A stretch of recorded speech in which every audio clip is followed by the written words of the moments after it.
આજે મારી સાથે છે આપણા વાવ થરાદના સરહદી સાદ તરીકે ઓળખાતા શ્રવણસિંહ સોઢા. તો ચાલો એમને પૂછીએ કેવું લાગ્યું તમને એક્સપોમાં આવીને. આમ તો વાવ થરાદ માટે અમારા દુહામાં લોક સાહિત્યમાં એમ કહે છે કે છતમાં કોઈ દી છલકે નહીં ને અછતમાં ન ઓસિયા. એની પાસે બધું આવી જાય તો કોઈ દી છલકી નથી જતા કે અમારી પાસે બધું છે.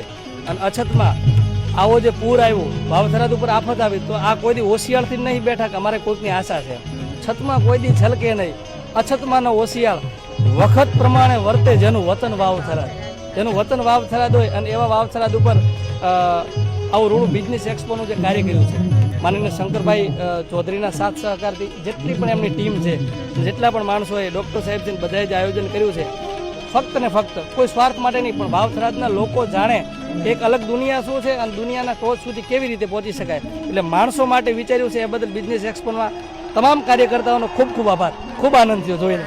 અને આવા રૂડા કાર્યની સાથે ધંધાકીય રોજગાર મળે, માણસોનું હેલ્થ, સ્વાસ્થ્ય કઈ રીતે ટકી રહે, એની સાથે કલાકારોની કલા કઈ રીતે બહાર પડે, એ બધું જ વિચાર્યું છે. એટલે બિઝનેસ એક્સપોના તમામ કાર્યકર્તાઓનો ખૂબ ખૂબ ધન્યવાદ. તમને પણ ખૂબ ખૂબ આભાર.